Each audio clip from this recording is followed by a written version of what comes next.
ओम नमो भगवते वासुदेवाय। ओम नमो भगवते वासुदेवाय।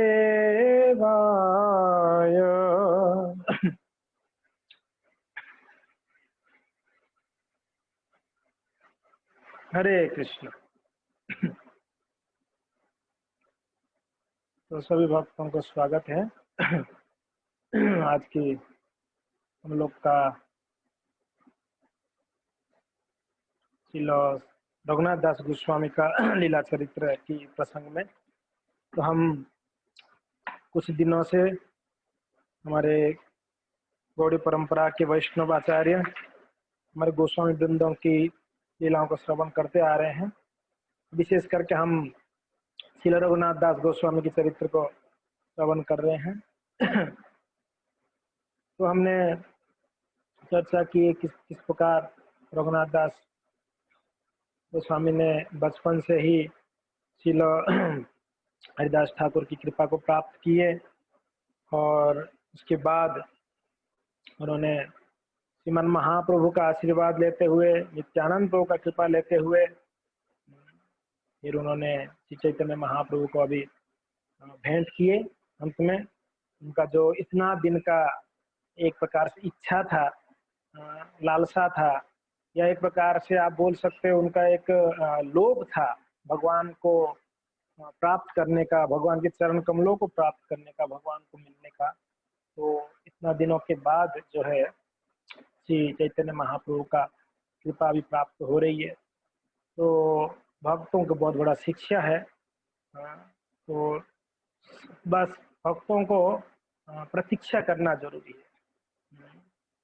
प्रतीक्षा करके भगवान की कृपा के लिए हमेशा प्रतीक्षा करें, और वैष्णवों की आदेश अनुसार, शास्त्रों के विधि विधानों के अनुसार अपना साधना करें। तो अचिरात कृष्ण, अचिरात यानी भगवान बहुत जल्दी भक्तों को कृपा करेंगे, इसमें कोई डाउट नहीं। यहाँ पर रघुनाथ दास गोस्वामी का जो इच्छा थी यहाँ पर अभी चैतन्य महाप्रभु को प्राप्त करने का, यहाँ पर महाप्रभु को उन्होंने मिला।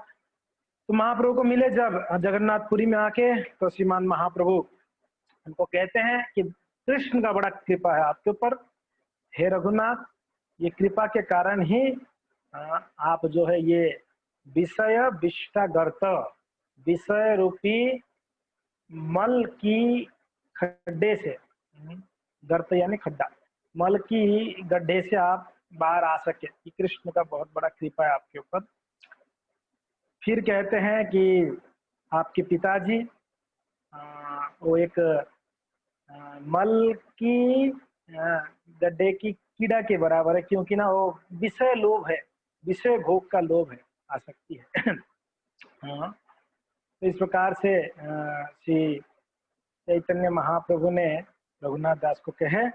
फिर रघुनाथ दास की शरीर को देखे कि उन्होंने 12 दिन तक बिल्कुल उपवास थे, उसमें 1-2 दिन 3 दिन खाए थे, और उनका बड़ा जीर्ण शीर्ण अवस्था था शरीर से, मन से, और उनकी अंदर से, दिल से वो बहुत बड़ा स्ट्रांग थे, बहुत स्ट्रांग थे।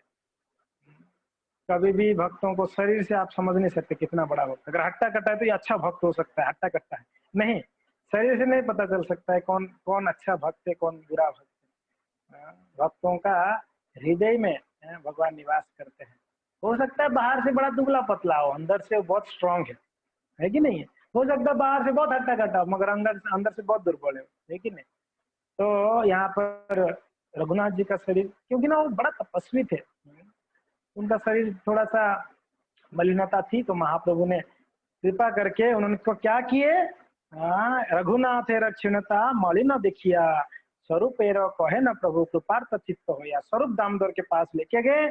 ए रघुनाथे आमी सौंपिलो तुम्हारे, पुत्र भृत्य रूपे तुम्हें करो अंगीकारे, तुमको स्वीकार करो। कैसे?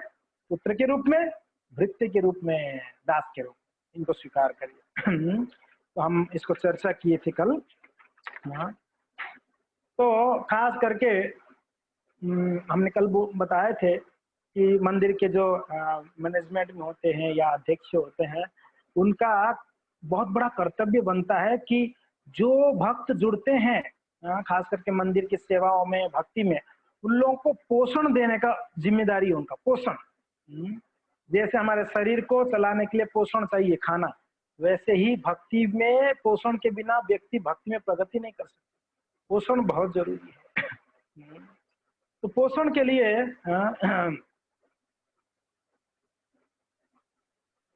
तो पोषण देना बहुत जरूरी है। जो लीडर्स होते हैं, लीडर्स का सबसे मुख्य कार्य यही है कि भक्तों को पोषण दे, भक्ति में पोषण। और पोषण के बिना कोई भी भक्ति में प्रगति नहीं कर सकता है कि नहीं? आप लोग को आवाज आ रहा है ना? मेरा मेरा साउंड क्लियर है ना? ओके। हाँ।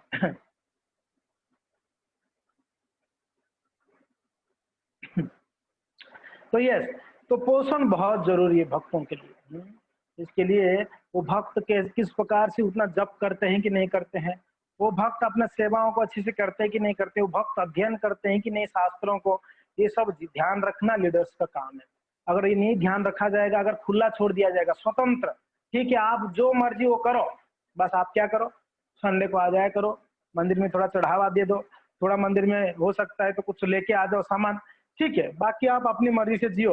अगर इस प्रकार से होगा, अगर इस प्रकार से लीडर्स होंगे तो कभी भी जुड़े हुए भक्तों का प्रगति नहीं हो सकती, कभी नहीं हो सकती, बहुत मुश्किल है। तो इसके लिए अगर कोई लीडर ध्यान रखते हैं तो आप सोच सकते हैं कि कितना बड़ा कृपा है, हमारे ऊपर बड़ा कृपा है उनका, नहीं तो क्यों हमको ध्यान रखेंगे। तो कोई भी हो, XYZ, उनका काम ही है कि भक्तों को ध्यान रखे। अगर वो जप नहीं करते तो उनको पूछे क्यों नहीं जप किए।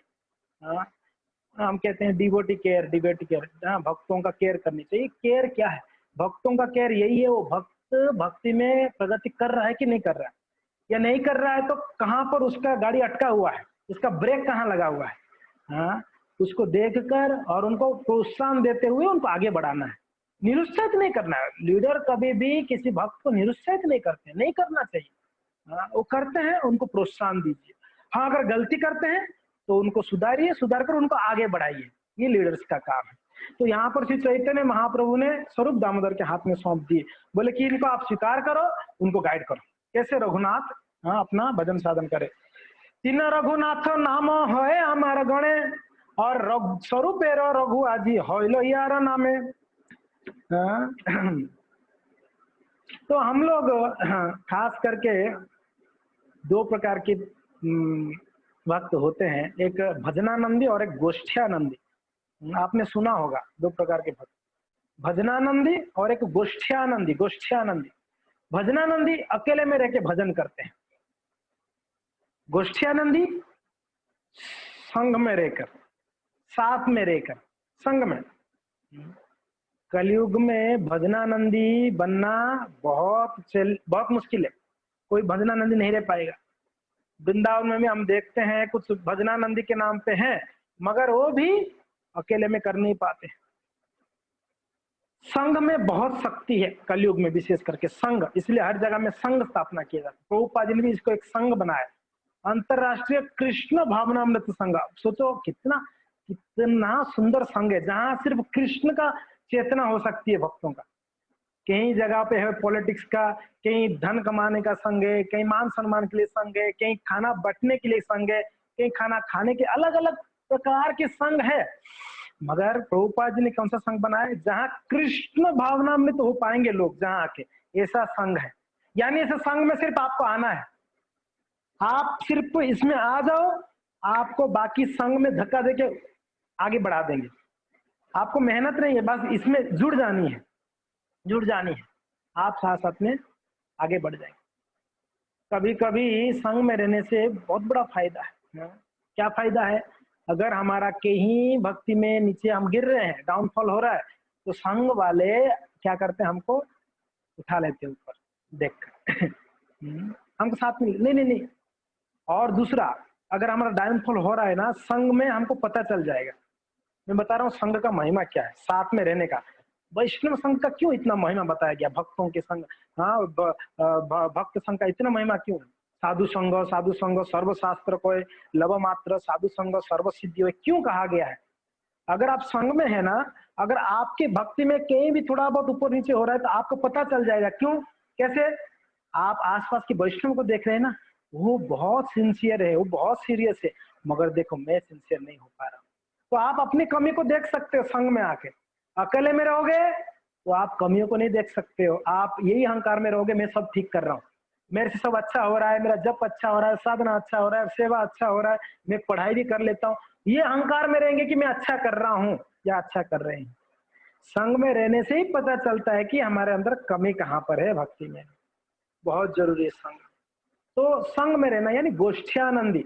और प्रभुपाद जी बोले हम सब गोष्ठ्यानंदी, भक्तिचंद महाराज जी भी बोले हम सब गोष्ठ्यानंदी, हम भजनानंदी नहीं बनना चाहते। गोष्ठ्यानंदी, संघो, संग में रहकर भजन करना।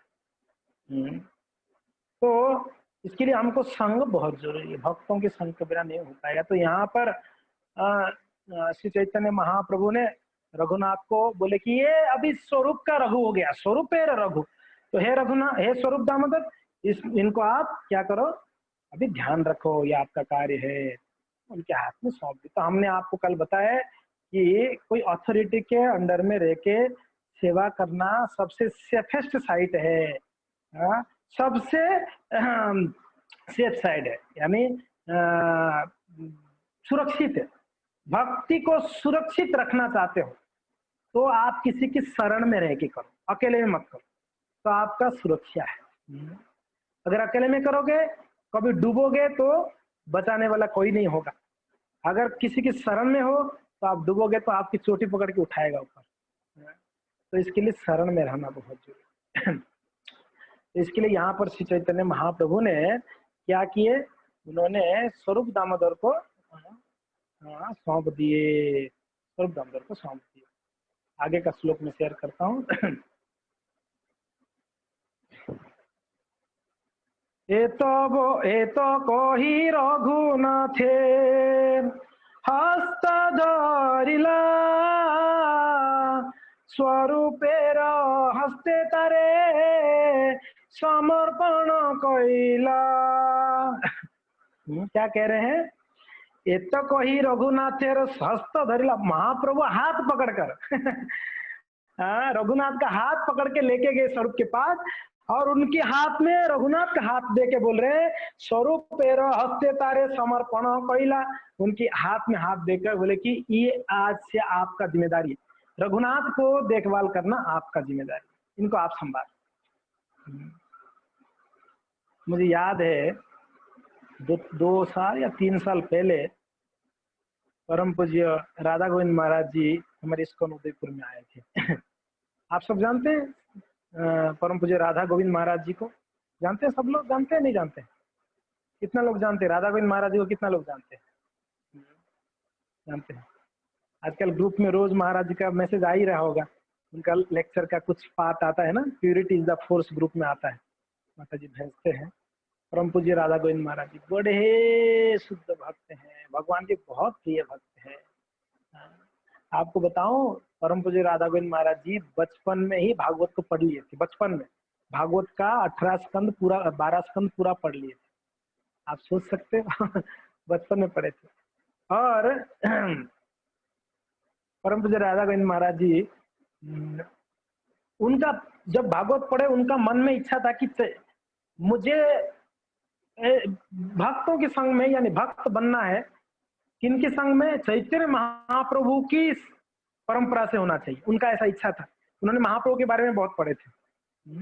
क्या इच्छा था, चैतन्य महाप्रभु की परंपरा में मुझे जुड़ना है, चैतन्य महाप्रभु का जो प्रचार करते उनका, और गुरु भी मेरा, मैं उनको गुरु बनाऊंगा जो चैतन्य महाप्रभु का वाणी को प्रचार करता हो, ऐसा उनके मन में इच्छा था। एक बार न्यूज़पेपर पढ़ रहे थे, उसमें न्यूज़पेपर में छपा था खबर कि एक महान संत A C Bhakti Vedanta Swami Srila Prabhupada, his divine grace A C Bhakti Vedanta Swami Srila Prabhupada, ये महात्मा जी पूरा विश्व में कृष्ण भावनामृत का प्रचार किया, हरे कृष्ण महामंत्र का। और उनका ये भी इच्छा था कि मैं अगर जप करूं तो उनको गुरु बनाऊंगा जो हरे कृष्ण महामंत्र का प्रचार करता हो, जो ये महामंत्र, क्योंकि ना ये कलयुग का मंत्र है। ये राधा गोविंद महाराज जी सोचे थे उनकी, जब यंग थे तो न्यूज़पेपर में लिखा हुआ था भक्ति वेदांत स्वामी प्रभुपाद, उन्होंने पूरा विश्व में चैतन्य महाप्रभु का नाम को प्रचार किए, और उसमें लिखा हुआ था कि श्रील प्रभुपाद जी वृंदावन आने वाले हैं। लिखा हुआ था। तो राधा गोविंद महाराज जी देखकर प्रसन्न हो गए कि ये चैतन्य महाप्रभु का प्रचार कर रहे हैं नाम, तो इनको मिलना है। तो महाराज जी बिहार से हैं, तो बिहार से यूपी ज्यादा दूर नहीं है, तो उन्होंने बस पकड़कर आ गए, वृंदावन आ गए। आकर वृंदावन मंदिर को कहते हैं अंग्रेजी मंदिर। अभी भी आप जाएंगे वृंदावन में, हमारे इस्कॉन को अंग्रेजी मंदिर कहते हैं, क्योंकि ना काफी अंग्रेजी भक्त है वहां पर। तो वहां पर आए, आकर बाहर एक भक्त को पूछे, मुझे हिज डिवाइन ग्रेस ऐसी भक्तिदान स्वामी जी को मिलना है। तो उन्होंने बोले कि अच्छा चलिए मेरे साथ में आपको मिलाता हूँ। तो उनके साथ साथ में लेके गए उनको। तो साथ में लेके गए, लेके जाकर कमरे के अंदर लेके गए, प्रभुपाद जी का जो कमरा था उसके अंदर लेके गए। और वो स्वयं प्रभुपाद जी थे, जिनको इन्होंने पूछा ना मुझे प्रभुपाद जी से मिलना है, भक्तिवेदांत स्वामी, वही प्रभुपाद जी थे, उन्हीं को पूछा उन्होंने जाके मुझे भक्तिवेदांत स्वामी से मिलना है। तो बोले कि अच्छा चलो क्या काम है आपको। उन्होंने पूछा क्या काम है ना, मैंने पढ़ा उनके बारे में, उन्होंने चैतन्य महाप्रभु का प्रचार किए, तो मैं उनको गुरु स्वीकार करना चाहता हूँ। तो बोले चलो मैं मिलाता हूँ। तो प्रभुपाद जी के पीछे पीछे गए, प्रभुपाद जी रूम के अंदर गए, दरवाजा खोल के अपने आसन के ऊपर बैठ के बोले बोलो क्या बोलना है। तो बोले कि भक्तिवेदांत स्वामी प्रभुपाद जी, हम मैं ही हूँ, बताओ क्या है।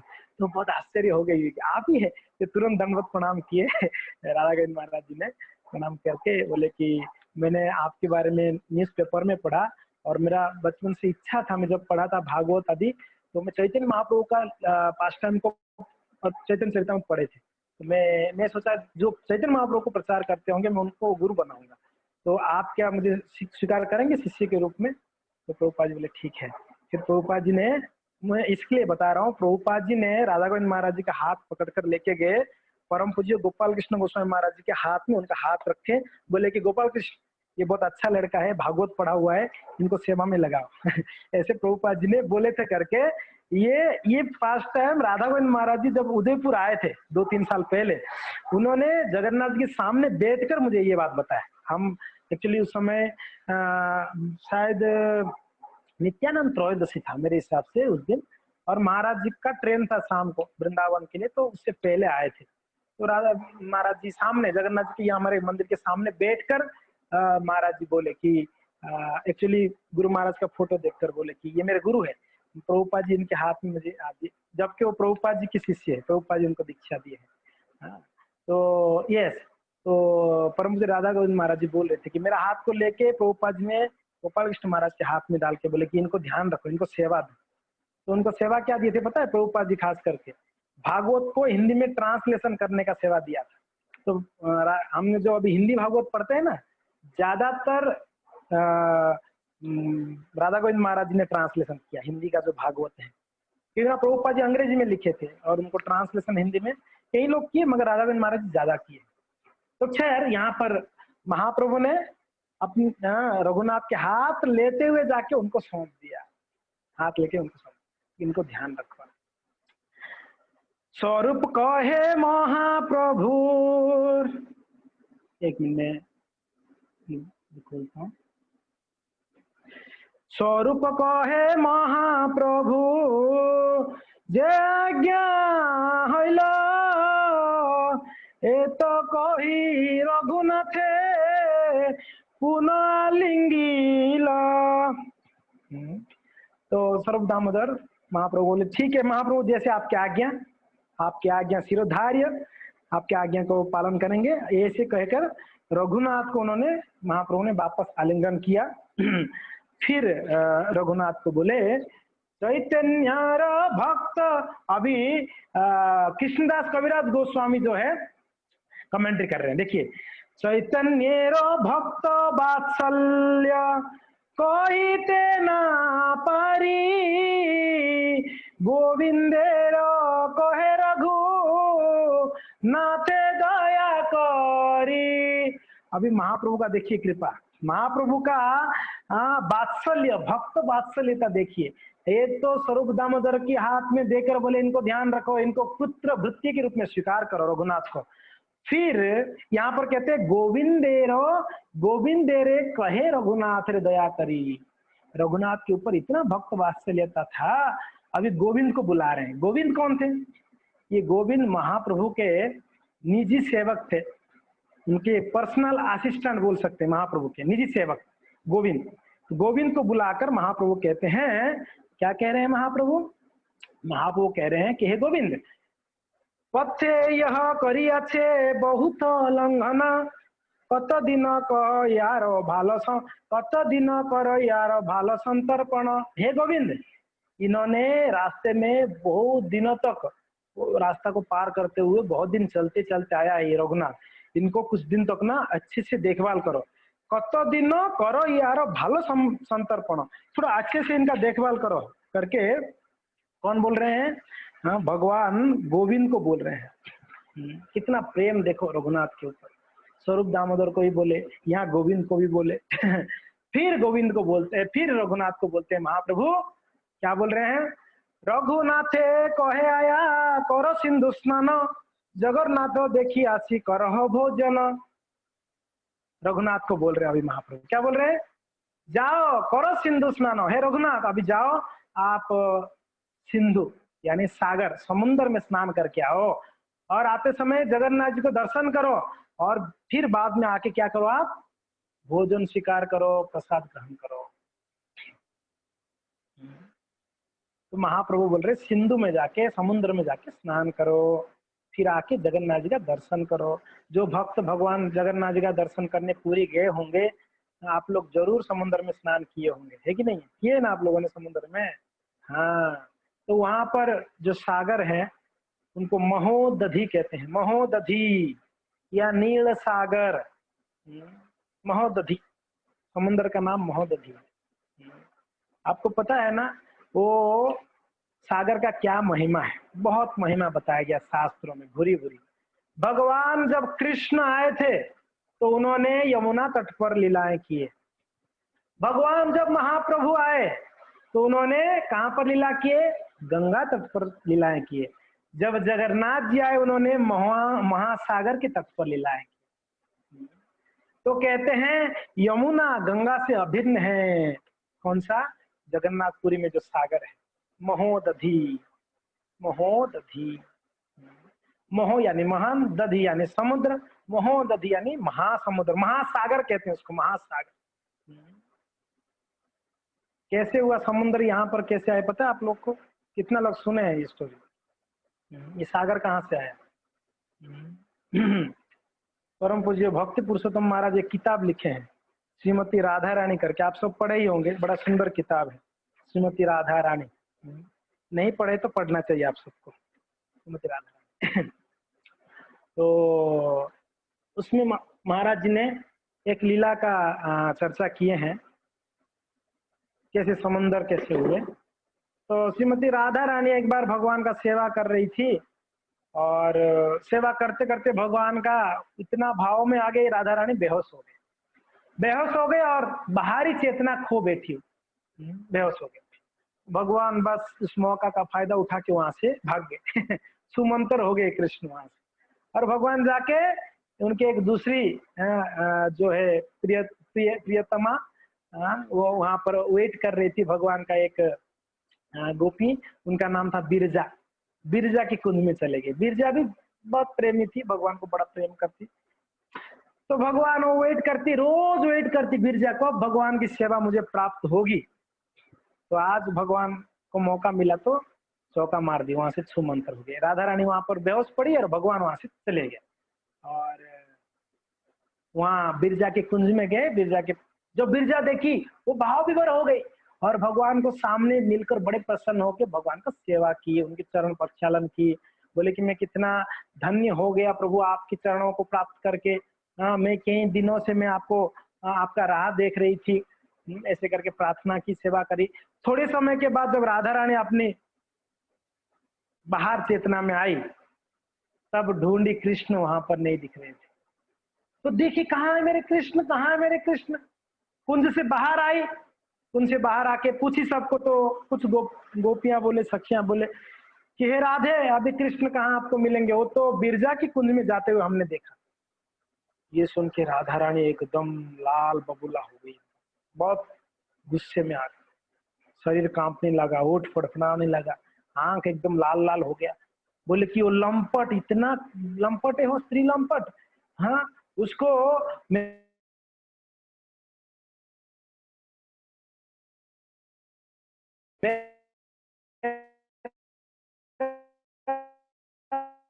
सेवा से प्रसन्नता नहीं मिली, मैं देखना चाहती हूँ ये बिरजा कैसे सेवा करती है। कृष्ण बिरजा के पास चलेगी तो बिरजा कौन सा सेवा इतना करती है, हमें देखना है। तो चलो मैं भी देखना चाहती हूँ, मैं जाना चाहती हूँ वहां पर।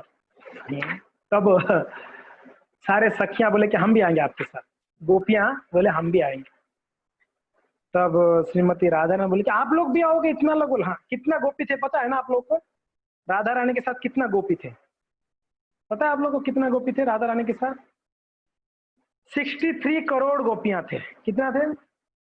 63 करोड़, 63 करोड़ निजी सॉरी गोपियां थे वहां पर राधा रानी के साथ जाने के लिए। तो अब राधा रानी बोले कि चलो, तो एक रथ था राधा रानी का, स्पेशल रथ। उस रथ के ऊपर बैठे सारे गोपियां। आप सोच सकते हो 63 करोड़ गोपियां जिस रथ में चढ़े होंगे, उस रथ कितना बड़ा हो सकता है, कितना बड़ा होगा? बहुत बड़ा रथ था, बहुत बड़ा। कहते हो रथ का ऊंचाई कितना था पता है? उसका ऊंचाई था 100 योजन। वो रथ का ऊंचाई था 100 योजन। उसका जो विड्थ था, उसका परिधि जो था वो था 10 योजन परिधि था। 1 योजन 12 माइल, 1 योजन 12 माइल कहा जाता है। 1 माइल 3 किलोमीटर है।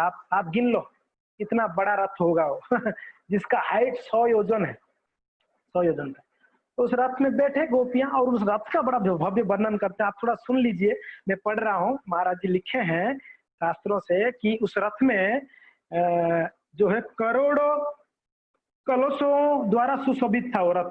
करोड़ों कलश थे और उस रथ के ऊपर घोड़े की चिन्ह से चिन्हित थे वो ध्वजे। रथ में 1 लाख पहिए थे। उनका जो पहिया है ना, व्हील, 1 लाख व्हील था उस गाड़ी में, उस रथ में। और वो मन की गति से दौड़ता था, मन की गति। जैसे मन यहाँ बैठे बैठे आप अमेरिका पहुंच सकते, वैसे रथ भी इतना तेज चलता था मन की गति में। 4 लाख घंटियां इसके चारों ओर लटकी थी। जो घंट होते हैं ना, घंट, 4 लाख घंटियां था उस रथ में, अलग अलग जगह में लगा हुआ था। और 1 करोड़ सुनहरे स्तंभ शोभित थे, पिलर्स। उस रथ के अंदर 1 करोड़ पिलर्स थे, पिलर्स। ये हमारे ना बुद्धि से परे, ये सब जो हम सुन रहे हैं अभी ना, ये रथ के बारे में, हमारे बुद्धि से परे। और उसके अंदर कहते हैं कि 1 लाख सुंदर सुंदर कमरे थे, 1 लाख कमरे थे। और प्रत्येक कमरे में विभिन्न प्रकार की रत्नों से भली भांति सजा हुआ था। वहां 1 करोड़ सज्जा पारिजात पुष्पों से तैयार की गई थी। 1 करोड़ सैया, बेड पड़े हुए थे, पूरा बेडरूम रेडी है जाके सिर्फ आराम करनी है, तो वहां पर थी। और कहते हैं रथ के अंदर सैकड़ों बगीचे भी थे। सिर्फ रथ नहीं था भाई, उसमें बगीचा भी थे, फूलों की पेड़ थे, सुंदर सुंदर, हाँ, गार्डन जैसा थे। और उसमें लाखों चबूतरे थे। पूरा रथ एक महीने एक बड़े महीन रेशमी वस्त्र से ढका हुआ था। और 1 करोड़ चंवर रथ से लटक रहे थे। प्रत्येक का हस्ता ब्रजमणि से बना था। तो इस प्रकार से रथ का बड़ा भव्य वर्णन है। उसके ऊपर सारे गोपियां बैठ कर गए। जब कुंज के बाहर पहुंचे, बिरजा के कुंज के बाहर, तो वहां पर देखे कि कहीं सारे लड़के गोप खड़े थे। खास करके एक गोप, बड़ा तेजमय गोप था, उसके चारों ओर सैकड़ों यानी 101 गोप थे। तो उन्होंने देखा, राधा रानी देखी तो नजदीक गए। वो एक्चुअली श्रीदाम थे। बोले कि हे बेबीचारी का सेवक, उन्होंने पहरेदार दे रहे थे। भगवान बोले कि खड़ा रहना, कहीं राधा रानी ना आ जाए, इसके लिए वो बाहर पहरेदार दे रहे थे। तो बोले कि अरे बेबीचार की सेवक, चलो साइड हट जाओ, हमको अंदर जाने दो, देखने दो आपकी लंपट कृष्ण क्या कर रहे हैं अंदर। तो ये लोग बोले कि अंदर नहीं जा सकते आप लोग, अंदर जाना मना है। बोले कि तुम लोग 100 लोग हो और हम लोग कितना लोग है, 63 करोड़ लोग है, कुचल डालेंगे, साइड हो जाओ आप लोग। तो सुन ही नहीं रहे थे। तो ये लोग सब लोग मिलकर उनको हटा दिए वहां से, रास्ते से। हटो यहाँ से, दिमाग खराब कर। सबको हटा डाला। राधा रानी और उन लोग के बीच में जो वार्तालाप हो रही थी, कृष्ण अंदर से अंदर से सुन रहे थे। गेट के पास कुछ हो रहा है, यानी आ गई राधा रानी। अभी यहाँ रहना ठीक नहीं है, सेफ नहीं है यहाँ रहना। तुरंत भगवान वहां से गायब हो गए, तुरंत गायब हो गए। बिरजा देखिए, अरे भगवान गायब हो गए, मैं अकेला यहाँ पर देखेगी तो राधा रानी मुझे नहीं छोड़ेगी। वो क्या की, अपने योग शक्ति से अपने आप को नदी बना दी, पानी बन गए, पानी नदी। बिरजा नदी होकर पूरा वैकुंठ यानी आध्यात्मिक लोक की चारों ओर बहने लगी बिरजा नदी। तो जब राधा रानी अंदर आके प्रवेश की, देखी वहां पर कोई नहीं था, सिर्फ नदी बह रही है। राधा रानी पता चल गया राधा रानी को कि ये वही बिरजा ही गोपी है, नदी बन गई। खैर अभी क्या कर सकती है, थोड़ा वहां पर थोड़ा डांट फटका कर बोले कि अरे बिरजा तू निर्लज है, हाँ तू मेरे कृष्ण को बस में करना चाहती है, मेरे से दूर करना चाहती है, ऐसे करके थोड़ा बोल के राधा रानी वहां से गुस्से से आ गई। आके अपने कुंज के अंदर गई रोते हुए और बाहर बोल दी सखियों को, हे सखियां गलती से भी कृष्ण को अंदर आने मत देना, लंपट को बोल के राधा ने अंदर चले गई रोते हुए। थोड़े समय के बाद राधा रानी जाने के बाद कृष्ण वापस आए, वापस आके देखे वहां पर बिरजा नहीं थी, बिरजा नदी बन गई थी। कृष्ण बोले कि हे बिरजा आपके बिना मैं कैसे रहूं, मैं कैसे प्राण धारण करूं, आप मेरे बहुत प्रिय हो। बस सुंदर ग्लोरिफिकेशन भगवान की। बाद में बोले कि हे बिरजा मैं आपको आशीर्वाद देता हूं कि आप सबसे सारे नदियों में श्रेष्ठ रहोगे बिरजा नदी, और आप सबसे बड़ी होगे, आपको सब ग्लोरिफिकेशन करेंगे और हर नदियां आपसे प्रभावित होंगे। बहुत सुंदर आशीर्वाद दिए। फिर बोले हे बिरजा आप एक नया शरीर धारण करो, मेरा आशीर्वाद है, और आप ये नदी तो रहेगा मगर आप नदी से एक नया शरीर धारण करके बाहर आओ। तो बिरजा भगवान के आशीर्वाद से एक दूसरा शरीर लेते हुए आई। उस समय जब बिरजा आई पानी से बाहर, तब राधा रानी इतना सुंदर थी, बिरजा बहुत सुंदर हो गई। तब भगवान की कृपा से आशीर्वाद से 100 साल के बाद, 100 दिव्य साल के बाद बिरजा को कितना पुत्र हुए, 7 पुत्र हुए, 7 पुत्र टोटल, 7 पुत्र हुए। और भगवान की कृपा से तो एक बार भगवान वहां पर थे बिरजा के पास, तो उनकी छोटा पुत्र आके माँ को बोल रहे कि माँ माँ देखो ना भाई लोग मुझे परेशान कर रहे हैं, थोड़ा दुखी थे छोटे वाले लड़का, तो आके रोने लगे माँ के पास। तो अभी भगवान बैठे थे और बिरजा सेवा कर रही थी भगवान का। तो अब छोटा बेटा आके रोते हुए बोले, तो बिरजा बोली ठीक है चलो। तो भगवान वहां से चले गए, बोले कि ताकि मैं यहाँ रहूंगा तो ये सेवा नहीं कर पाएगी, बच्चों का ध्यान नहीं रखेगी, तो इसके लिए बच्चों को ध्यान रखना बहुत जरूरी है, इसलिए भगवान वहां से चले गए। बिरजा उनकी बच्चों को थोड़ा चुप करा के जब वापस आई, भगवान वहां पर नहीं थे। जब नहीं थे बिरजा भगवान की विरह में बहुत दग्धीभूत हुई और गुस्से में आ गई, बोले कि ये बच्चों के वजह से आज कृष्ण मेरे से दूर हो गए। गुस्से में आके श्राप दे दी। देखो बिरजा अपनी बच्चों को ही श्राप दे दी, बोले कि अरे मूर्ख पुत्रों, मूर्ख बच्चे, आप लोग की वजह से मेरे प्राणनाथ आज मेरे से दूर हो गए। मैं श्राप देती हूँ, आप लोग को इस गोलोक वृंदावन में रहने के लायक नहीं हो, आप लोग मेरे से कृष्ण से दूर कर दिए हो। आप लोग जाओ भूलोक में जाके अलग अलग जगह में नदी की सागर रूप में प्रवाहित हो जाओ। ये 7 जो है, 7 सागर कहते हैं ना, सप्त सागर, वो बिरजा की पुत्र है, बिरजा की पुत्र है। वो जो छोटा पुत्र था ना, वो छोटा पुत्र लवण सागर हुए, खारे जल का सागर, लवण सागर। 7 सागर कौन सा हुए? 7 सागर में एक लवण सागर छोटा पुत्र हुआ, लवण सागर यानी नमकीन पानी का सागर। दूसरा पुत्र हुआ इक्षु समुद्र, तीसरा सुरा समुद्र, चौथा घृत समुद्र, पांचवा दधि समुद्र, छठा दुग्ध समुद्र, और 7वां जो है मीठे जल का स्वादुदक समुद्र। हो गया 7 समुद्र, समझ में आ गया क्या क्या है? एक खारा पानी का समुद्र, दूसरा गन्ने का जूस का समुद्र, गन्ने का जूस चाहिए तो समुद्र के पास जाओ, मग भर भर के पी सकते हो आप गन्ने का जूस, यहाँ वहाँ रेडीमेड रहेगा। एक सागर ही है गन्ने का जूस का सागर। और एक सुरा सागर, सुरा यानी दारू का सागर है। इसको दारू पीना है तो यहाँ लाइन लगा के आप, जरूरत नहीं है, वहां जाओगे तो आप फ्री में और हाई क्लास स्टैंडर्ड का दारू मिल सकता है उस समुद्र में। सुरा सागर, सुरा समुद्र है।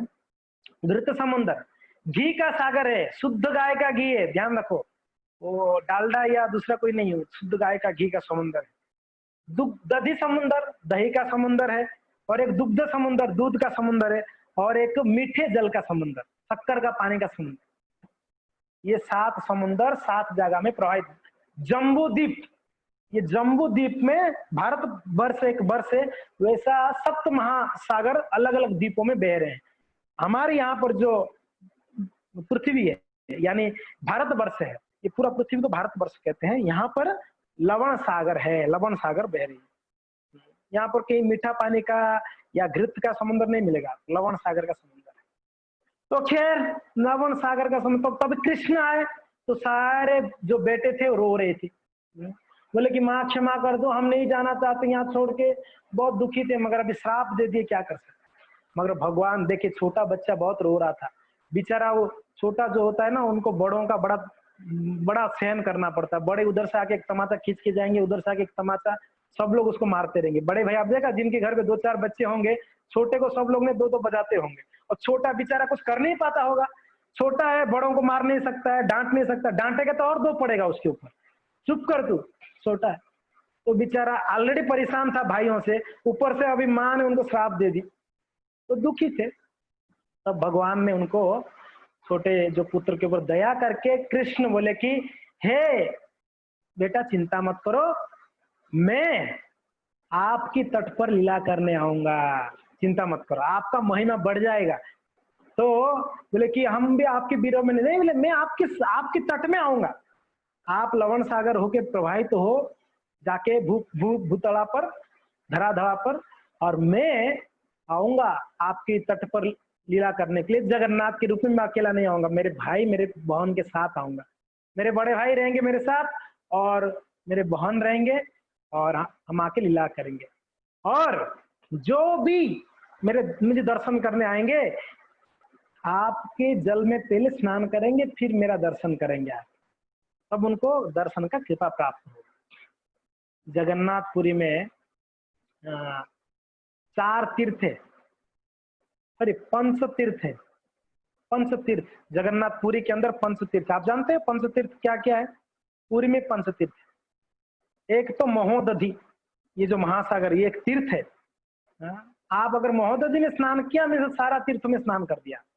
दूसरा है श्वेत गंगा, श्वेत गंगा करके एक सरोवर है, वो भी एक तीर्थ है। तीसरा है मार्कंडेय सरोवर, चौथा है इंद्रदुम्न सरोवर, और 5वां है, याद रख रहे हो ना आप लोग, जगन्नाथपुरी के अंदर 5 मुख्य तीर्थ कहा गया है, 5 तीर्थ।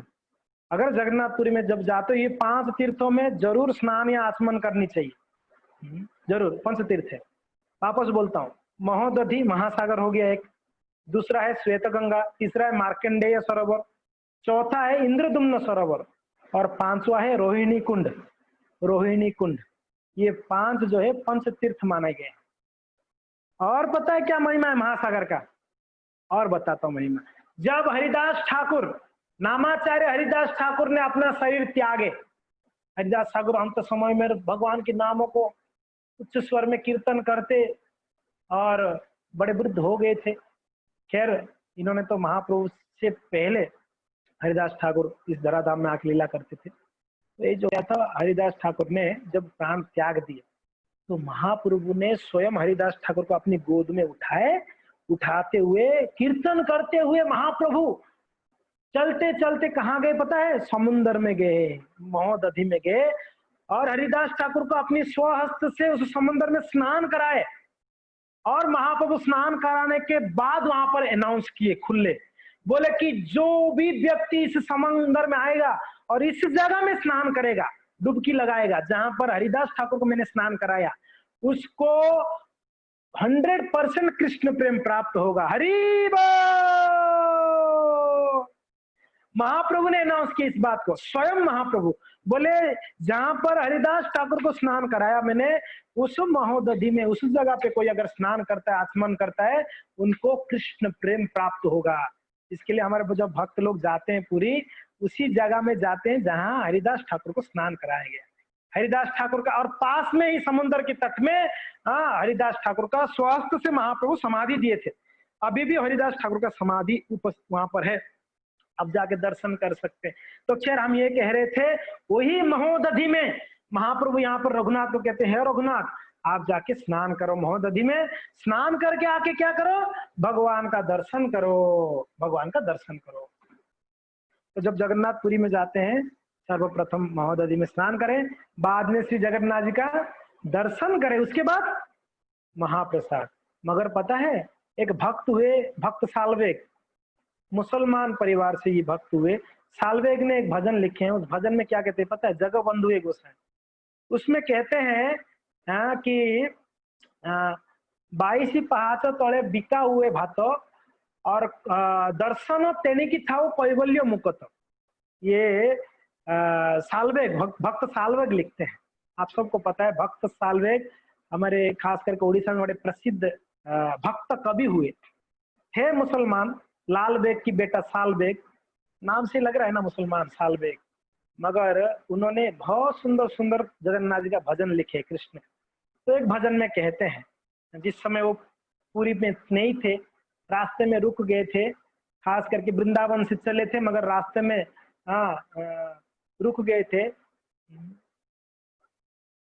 कुछ दूर में आ नहीं पा रहे, तो वहां से एक भजन लिखे थे जगबंधु गोसाई। तो उसमें कहते हैं कि हे जगन्नाथ, आपकी जो 22 स्टेप्स है ना, उसके पास आनंद बाजार है, वहां पर अन्न मिलता है, भात यानी राइस मिलता है। जगन्नाथ जी को सबसे ज्यादा पसंद क्या है पता है? भात खाते हैं, दाल भात। जगन्नाथ जी दाल भात वाले हैं, हमारे श्रीनाथ जी चपाती वाले हैं। ये इनको भात ज्यादा जमेगा नहीं, इनको चपातियां चाहिए बढ़िया बढ़िया। और श्रीनाथ जी का चपाती खाए आप लोगों ने? रोटी, अरे वो इतना बड़ा बड़ा रोटी होती है, इतना लंबा लंबा बड़ा बड़ा और पतला पतला होती है, उसमें घी एकदम घी से डूबा हुआ रहता है चपातियां। तो हमारे श्रीनाथ जी चपातियां प्रिय है उनको, और मिठाइयां बहुत प्रिय है श्रीनाथ जी को। चपाती खाते हैं, मिठाइयां खाते हैं, और वेराइटी सब्जियां खाते हैं श्रीनाथ जी। और जगन्नाथ जी भी वेराइटी खाते हैं, 56 भोग, मगर उनका प्रिय भात है, राइस खाते हैं। तो यही कहते हैं आपका जो प्रसाद है वो आपको वहां मिलता है, मगर कि हे प्रभु दर्शन तेने की था कैवल्य मुकत, आपका दर्शन बाद में, पहले आपकी प्रसाद मिल जाए, बस प्रसाद लेके हम आपका दर्शन हो जाएगा प्रसाद से, ऐसे साल्वेग कहते हैं। खैर, यहाँ पर भगवान चैतन्य महाप्रभु कह रहे रघुनाथ जाओ करो सिंधु स्नान, जगन्नाथ देखी आसी करो भोजन। एत बोली प्रभु मध्याह्न करिते उठिला, रघुनाथ दास सब भक्तेर मिलिला। तो रघुनाथ दास गए स्नान आदि करे, सब भक्तों से मिले। पहले रघुनाथे प्रभुर कृपा देखी भक्तगण, विस्मित होया करे तारो भाग्य प्रशंसन। भक्त लोग रघुनाथ के ऊपर जो कृपा किए थे महाप्रभु, ये देखकर बड़ा गदगद हो गए, क्या कृपा है महाप्रभु का आपके ऊपर, है रघुनाथ, कितना कृपा, इतना कृपा हमने कभी नहीं देखा। हाँ, रघुनाथ समुद्रे जाया स्नान करिला, जगन्नाथ देखी पुनः गोविंद पास आइला। तो क्या किए? रघुनाथ गए, स्नान आदि किए, जगन्नाथ दर्शन करके गोविंद के पास आए। गोविंद के पास, गोविंद कौन थे? महाप्रभु की सेवक थे। प्रभुर अवशिष्ट पात्र, 12 नंबर क्या कह रहे हैं? प्रभुर अवशिष्ट पात्र गोविंद तारे दिला, आनंदित होया रघुनाथ प्रसाद पाइला। गोविंद क्या किए? जो महाप्रभु खाकर जो छोड़ दिए थे ना प्रसाद, देखो उस प्रसाद को रघुनाथ को दिए गोविंद, बोले लो ये महाप्रभु का महाप्रसाद। क्या भाग्य होगा, देखो जो चैतन्य महाप्रभु का महाप्रसाद प्राप्त कर रहे हैं।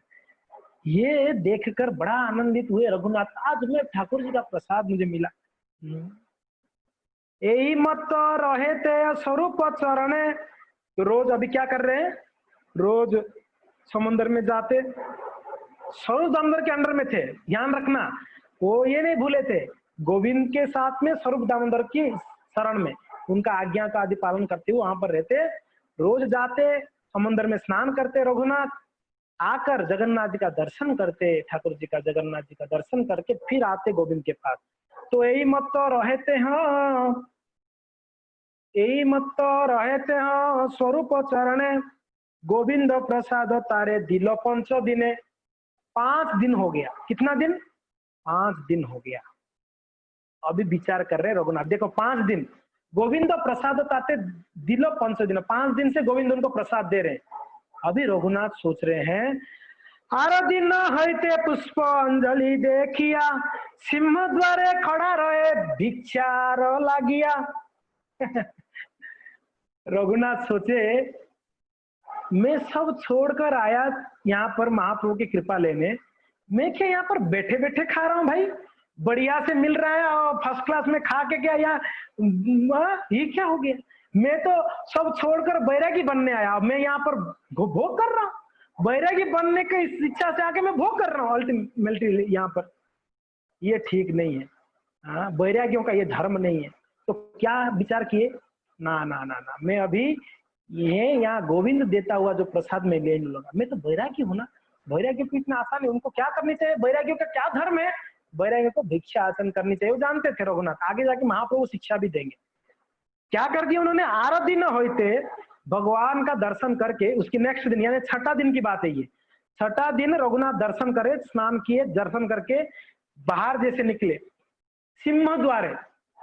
मैंने आपको बताया था ये बात, भगवान की मंदिर को एंट्री करने के लिए 4 द्वार है। जगन्नाथ जी के मंदिर में एंट्री करने के लिए 4 द्वार है। बताया था नहीं बताया था? 4 द्वार है। नहीं बताया तो आप लोग सुन लो वापस। भगवान जगन्नाथ जी के मंदिर के अंदर एंट्री करने के लिए 4 द्वार है टोटल। सिंह द्वार जिसको मेन एंट्रेंस कहते हैं, सिंह द्वार। मैं थोड़ा जगन्नाथ जी के बारे में भी बीच बीच में बोल रहा हूँ क्योंकि ना रघुनाथ अभी जगन्नाथपुरी में है, तो थोड़ा सा इसके लिए मैं जगन्नाथपुरी का चर्चा कर लेता हूँ। सिंह द्वार जो मेन एंट्रेंस है। हस्ती द्वार, हाथी है, जिस द्वार में हाथी है। सिंह द्वार, हस्ती द्वार, व्याघ्र द्वार, बाघ है, 2 बाघ है। चौथा द्वार है अश्व द्वार, जहां पर 2 घोड़े हैं। तो 4 द्वार में 4 जो है ये है गेट कीपर मान सकते जो भी है। तो पहला मेन एंट्रेंस में 2 सिंह है, सिंह यानी लायंस, तो उसको सिंहद्वार कहते हैं, मेन द्वार। और उस द्वार के सामने आपको एक फोटो दिखाता हूँ, रुको, तो आपको और बढ़िया से समझ में आएगा।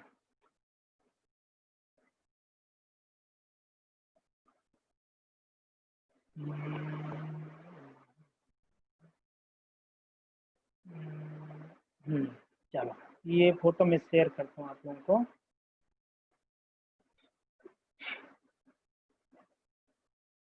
जय हो जगन्नाथ महाराज की। तो ये उस समय का लीला है जब श्री जगन्नाथ जी मंदिर से निकलकर रथ में बैठने के लिए आ रहे हैं। यहाँ रथ खड़ा है, देखो, जहां पर श्रीमान महाप्रभु खड़े हैं, रथ है ये। 3 रथ बनता है जगन्नाथपुरी में, और जगन्नाथ जी का रथ यात्रा का दिन की बात है। हमने एक फोटो आपको दिखाए थे ना, जहां पर हमने बोले थे इसमें ढूंढो क्या क्या है, तो वो फोटो था जगन्नाथ रथ यात्रा का पहले वाला दिन। हाँ, पहले वाला दिन को कहते हैं गुंडीचा मार्जन का दिन। उस दिन महाप्रभु सब मार्जन करके वहां पर भोजन कर रहे थे, प्रसाद। और ये रथ यात्रा का दिन है। देखो ये 2 सिंह है, आप देख रहे हैं, ये सिंह द्वार है, ये सिंह है, देखो सिंह, लायन गेट है।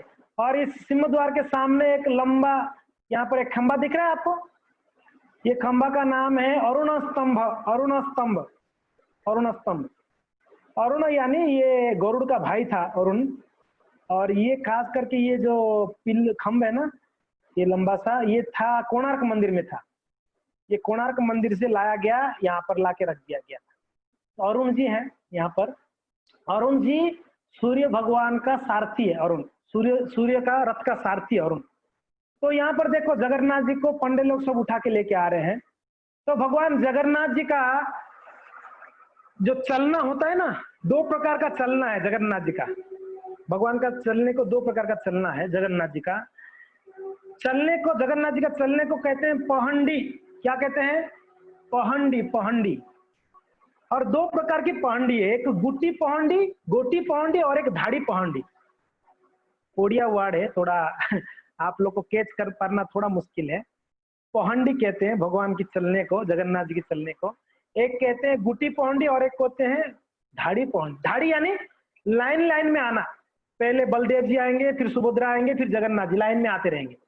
खास करके ये धाड़ी पौंडी कब होती है? स्नान यात्रा के दिन धाड़ी पौंडी होती है। गोटी पौंडी कब होता है? रथ यात्रा के दिन। गोटी यानी एक एक आएंगे, पहले बलदेव जी को लेके आएंगे, रथ के ऊपर विराजमान कराएंगे, फिर जाएंगे पंडे लोग, फिर सुभद्रा को लेके आएंगे, फिर विराजमान कराएंगे, फिर जाएंगे, फिर जगन्नाथ जी को लेके आएंगे लास्ट में। तो इसको गोटी पौंडी कहते हैं। एक एक करके आने को गोटी पौंडी, लाइन से आने को धाड़ी पौंडी कहते हैं। और दूसरा ये सिंह द्वार है। ये सिंह द्वार के सामने अभी भी आप पूरी जाएंगे, कई सैकड़ों भिखारी लोग वहां पर भिक्षा मांगते होंगे। देखा आप लोगों ने कोई? सिंह द्वार के सामने कई सारे भिक्षुक भिक्षा मांगते हैं वहां पर। ये रीति रिवाज पहले से भिक्षा मांगने का, खास करके भगवान की मंदिर के सामने। एक हमारे ओडिया में एक भजन है कि एक भक्त बोल रहे हैं कि मुझे और कुछ बनने का तो रुचि नहीं है, मुझे प्रभु जगन्नाथ एक आशीर्वाद दो कि मैं बस आपकी सिंह द्वार में भिखारी बन जाऊं, ऐसा ऐसा आशीर्वाद दो, मैं भिखारी बन के रहूं आपकी सिंह द्वार में। मान लो जगन्नाथ जी पूछेंगे क्यों भैया भिखारी क्यों बनना है तेरे को? बोले कि आपकी सिंह द्वार में भिखारी बनूंगा ना, जो भी वैष्णव आपका दर्शन करके आएंगे ना, वो उनका दर्शन होता रहेगा, सारे वैष्णव वहीं से तो निकलेंगे, उनका दर्शन होगा। और विशेष क्या है पता है? वो वैष्णव लोग प्रसाद लाके देंगे मुझे, वो प्रसाद हम खा पाएंगे, आपका प्रसाद मिलेगा मुझे। देखो क्या भाव है। एक एक भक्त तो गा रहे हैं कि प्रभु मुझे मुझे और कुछ इच्छा नहीं है, आपकी मंदिर में मुझे एक कबूतर बना दो। मु तो बड़ देउलर पारा रे, बड़ दांड मो बड़ मंदिर मो आसरा। एक भक्त गाते हैं मैं आपकी मंदिर का कबूतर बनना चाहता। आप देखे होंगे जगन्नाथ मंदिर में कई सारे कबूतर है अंदर। बोलते हैं कि मैं कबूतर क्यों बनना है भैया तेरे को? बोले कबूतर बनूंगा ना तो रोज के यही वैष्णव आएंगे आपको दर्शन करने, उनको दर्शन करूंगा और आपके मंदिर में रह रहा हूँ, इसके लिए आपका दर्शन निरंतर हो पाएगा मुझे, इसके लिए मुझे कबूतर बना। क्या क्या भाव है ना भक्तों का। कोई तो बोलते हैं कि मुझे कुत्ता बना दो, हरिदास ठाकुर बोल रहे मुझे कुकुर बनाओ, वैष्णव के पास कुकुर बनाओ। यहाँ कोई बोलते मुझे भिखारी बनाओ, हम लोग बोलते हैं हमको बॉस बनाओ। ये भक्त लोग बोलते हैं हमको भिखारी बनाओ, कोई बोलता है कबूतर बनाओ, कोई बोलता है मुझे मल का कीड़ा बनाओ, ऐसे बोलते हैं। एक वैष्णव प्रार्थना करते हैं, चैतन्य चरितामृत में बोले हैं, बोलते हैं कि मुझे ना मल का बिष्टा का कीड़ा बना दो, मगर कौन सी मल का? कोई वैष्णवों की घर की मल का कीड़ा बनाओ ताकि वैष्णव के घर पे रहूं मैं। कोई बोलते हैं कि मुझे गटर का कीड़ा बना दो, मगर वैष्णव के घर के गटर का। क्या क्या भाव है देखो वैष्णव का क्या है। ये भाव पता नहीं हमारे अंदर कब आएगा। अगर हम अपने दिल में हाथ रख के बोले कि ये भाव है क्या, यही उत्तर आएगा नहीं है, ये उत्तर आएगा नहीं है, ये भाव नहीं है। हमारा यही भाव है, हर परिस्थिति में हर स्टेप में हमारे भाव क्या होता है? मैं कुछ बनूं, मैं कुछ बड़ा, मैं बड़ा हूं, बड़ा और बड़ा बनना है मुझे, मुझे सभी सम्मान करें, मुझे सभी मान दे, ये ना यही भाव हमारा है। मगर भक्तों का ये भाव नहीं है, भक्तों का ये भाव नहीं। तो खैर अच्छा, और एक बात है, यहाँ पर जो मैं आपको फोटो दिखाया ना, उस पर वहां पर देखो एक राजा है जो झाड़ू मार रहे हैं, देख रहे हैं आप लोग राजा को, किंग। ये राजा का नाम है प्रताप रुद्र महाराज। कौन है ये? प्रताप रुद्र महाराज जी हैं। ये प्रथा है, जब जगन्नाथ जी रथ यात्रा होता है राजा झाड़ू मारते हैं, यानी जो राजा होते हैं वो सबसे बड़ा सेवक होते हैं। तो जगन्नाथ जी को झाड़ू मारकर ये बताना चाहते हैं कि हम आपकी सेवक है, हम बॉस नहीं, हम दास है। कोई भी मंदिर का अध्यक्ष आदि ये भाव में कभी अगर रहे कि मैं यहाँ का प्रेसिडेंट हूँ, जो भी चाहे वो कर सकता हूँ, तो ये उनका मूर्खामी होगा। वो प्रेसिडेंट यानी सबसे बड़ा सेवक है, ज्यादा सेवा उनको करनी चाहिए। वो अगर कोई लीडर है तो उनको ज्यादा सेवा उनको पहले करनी चाहिए, बाद में दूसरों को शिक्षा दे सकते हैं। तो राजा सबसे बड़ा सेवक होता है। और यहाँ पर देखो एक येलो कलर का कुछ है, दिख रहा है आप लोगों को? ये क्या है पता है? जब जगन्नाथ जी को लाते हैं ना मंदिर से, तब जगन्नाथ जी बहुत भारी होते हैं, बहुत बड़े होते हैं। जगन्नाथ जी छोटे नहीं है। हमारे जो अपने मंदिर में जो है ना जगन्नाथ जी उदयपुर में, तो बहुत छोटे हैं। जगन्नाथपुरी के जगन्नाथ जी बहुत बड़े हैं। पंडा खड़ा होगा ना, भगवान की कमर तक आएगा। इतना इतना होंगे, पंडा खड़ा होगा तो पेट तक आएंगे उनके। तो भगवान कितना बड़ा होंगे सोचो जगन्नाथ जी। तो उनको उठा के लाना बहुत मुश्किल है, कई से एकदम 100 से ज्यादा भक्त उनको पकड़े रहते हैं, उठा के लाते हैं रस्सियों से बांध के। तो बीच बीच में उनको रखते हैं, जब रखते हैं तो उनको नीचे नहीं रख सकते ना, इसके लिए कुशन बनाते हैं, कुशन आसन, उस आसन के ऊपर रखते हैं जगन्नाथ जी, आसन के ऊपर रखते हैं। ये आसन है देखो। एक बार ना एक मुसलमान था दिल्ली में, वो मुसलमान कुशन बनाया जगन्नाथ जी के लिए, कुशन, मगर किसी कारण बस उसने भेज नहीं पाया कुशन को। रथ यात्रा का दिन आ गया, कुशन बनाया जगन्नाथ जी रथ यात्रा में भेजने के लिए, मगर भेज नहीं पाए। बड़ा दुखी था, रो रहा था, सुबह से रो रहा था, मैं कितना दुर्भागा हूँ, मेरा सेवा जगन्नाथ जी स्वीकार नहीं। मुसलमान था, देखो मुसलमान, दर्जी था, दर्जी रो रहा था बड़ा कोरोना से, जगन्नाथ जी दया नहीं किए, कृपा नहीं की, बहुत विनय से रो रहा था। तो आसन को कुशन को लेके रो रहा था, मेरा दुर्भाग्य है, मैं जगन्नाथ जी का सेवा नहीं कर पाया। तो वहां जगन्नाथ जी मंदिर से निकले, यहाँ पर वो ये आंख बंद कर कर जगन्नाथ जी का लीलाओं को स्मरण कर रहा था। अभी टाइम हो गया, जगन्नाथ जी मंदिर से बाहर निकलेंगे, बलदेव जी निकल के जा रहे हैं, वो ध्यान से दिल्ली में बैठकर जगन्नाथपुरी का रथ यात्रा को दर्शन कर रहे थे। देखो देखो, मुसलमान है तो क्या हुआ, जगन्नाथ जी का कृपा है उनके ऊपर, दर्शन कर रहे थे। तो स्मरण कर रहे, अभी बलदेव जी निकले, पहले तो सुदर्शन जी गए रथ में, फिर बलदेव जी के साथ में, फिर सुभद्रा महारानी गई, फिर जगन्नाथ जी निकले। ये ध्यान से आंख बंद करके ये देख रहा था। जगन्नाथ जी गए तो पंडे लोग उनको हिला हिला के लेते हैं, जगन्नाथ जी को ना बहुत ढुला ढुला के लेते हैं भक्त लोग, बहुत कुदाते हैं, नचाते हैं, फिर लेते हैं। जगन्नाथ जी का नाचने का तो एक दो बार ही मौका मिलता है जगन्नाथ जी को नाचने को, खास करके एक तो स्नान यात्रा के समय जब जाते हैं रास्ते में नाच सकते हैं, एक रथ यात्रा में जाते तब नाच सकते हैं, नहीं तो बेचारे बाकी 12 महीना बैठे रहते मंदिर में, आओ आओ दर्शन करो दर्शन करो, वैष्णव को सबको भक्तों को दर्शन देते हैं। जगन्नाथ जी को इंद्रदुम्न महाराज जी ने 3 वर मांगे थे, 3 वर। क्या क्या? पहला है कि आप 24 आवर्स दर्शन देना सबको, दूसरा है आप 24 आवर्स खाते रहना, तीसरा है हमारा मुझे कोई संतान मत देना। 3 वर है। तो इसलिए जगन्नाथ जी 24 घंटे में 22 घंटा दर्शन देते हैं भक्तों को। देखो कितना दया है जगन्नाथ जी। हाँ। तो खैर जगन्नाथ जी को हिला हिला के ले रहे थे, तो अचानक से जगन्नाथ जी को रखे नीचे, मगर वहां पर ना कुशन नहीं रखा गया था। भक्त लोग ना भगवान को रखने से पहले कुशन रखते, कुशन रखे नहीं। तो ये ध्यान से देख रहे थे ये जो मुसलमान थे भक्त, तो उन्होंने देखा अरे कोई कुशन नहीं है, भगवान नीचे रहेंगे तो भगवान को कष्ट होगा। तुरंत अपने हाथ में जो कुशन था उन्होंने फेंका, ऐसे ध्यान में थे इन्होंने।